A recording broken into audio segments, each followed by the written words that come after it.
12 लोग जो है अकाउंट पर हो चुके हैं।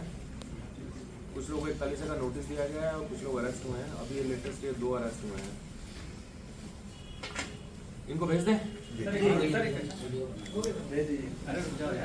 जो इंटरेस्टिंग थोड़ा सा ये है कि ये जो पैसा फ्रॉड का जो अकाउंट्स में जाता था उसको ये बियांस ऐप के थ्रू क्रिप्टो में कन्वर्ट करते थे और उसके बाद से जो अब्रॉड में बैठे लोग हैं वो भी इनके इसमें पार्टनर्स थे और USDT में कन्वर्ट करके जो प्रॉफिट मार्जिन आता था उसको आपस में डिवाइड कर लेते थे। और naukri.com पे जैसे कि कुछ जिनको ज़रूरतमंद लोग हैं जो अप्लाई करते हैं नौकरी के लिए, उनसे ये ऐसे मेल के माध्यम से कांटेक्ट करते थे।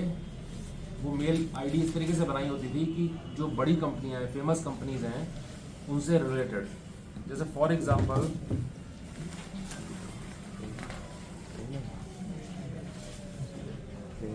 जैसे कि एक मेल आईडी है jacob@carriercoca-cola.com।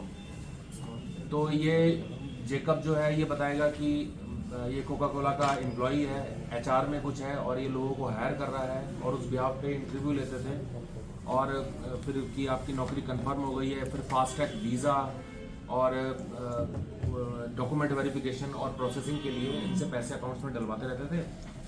इस तरीके से ये फ्रॉड करते थे। ऐसे और मेल आईडीज़ भी हैं जो कि इस प्रेस नोट में जिक्र किया हुआ है। अंकुश आप ये बता दो कि USDT से किस तरीके से फ्रॉड करते थे क्रिप्टो में कन्वर्ट करके। इसमें जैसे सर ने बोला कि जो भी अलग अलग इन्होंने ये लोग के एजेंट्स बैठा रखे थे, लगभग 3 से 4 इनके एम्प्लॉयज़ थे जो पूरा प्रॉपर कॉल सेंटर चलता था। तो ये कई महीनों से चल रहा था, जिस क्रम में उनके एजेंट्स कॉल करते थे और वो कई बार फॉरेन नेशनल का नाम बोल करके कि हम फलां, सर ने बोला कि कोका कोला या कोई भी ब्रांडेड कंपनी का नाम लेकर के बोलेंगे आपकी जॉब लगा देंगे। और वो बोलते थे कि आपको इसलिए कॉल की जा रही है क्योंकि हम आपका डेटा naukri.com में कोई भी ऐसी जहाँ पे जॉब हम ढूंढते हैं उसका नाम, उसका हवाला दे करके तो वो लोगों को विश्वास जीतते थे। उसके बाद उनका रिज्यूम लेते थे और उसके बाद जो पैसे आते थे तो उसको कई बार तो डायरेक्टली अपने अकाउंट्स में या कुछ ऐसे फर्जी म्यूल अकाउंट्स खुलवा रखे थे। साथ में जैसे सर ने बोला कि क्रिप्टो करेंसी में जो बाइनेंस ऐप है आपकी, तो बाइनेंस ऐप में क्या है कि USDT में कन्वर्ट करके उसके बाद जो इनके बाहर के कुछ क्लाइंट हैं जिनके साथ ये फेक इंटरव्यूज कराते थे ऑनलाइन स्काइप के माध्यम से या जूम कॉल या कुछ भी, तो कुछ कमीशन उनको बढ़ता था क्योंकि फॉरेन कंट्री में क्रिप्टो में पैसा देना ज़्यादा आसान होता है और बाकी जो मुनाफा जैसे सर ने कहा वो लोग आपस में भी शेयर करते थे। तो ओवरऑल इनकी मॉडल्स ऑपरेंडी ये है कि ये कई महीनों से इस ठगी में शामिल है।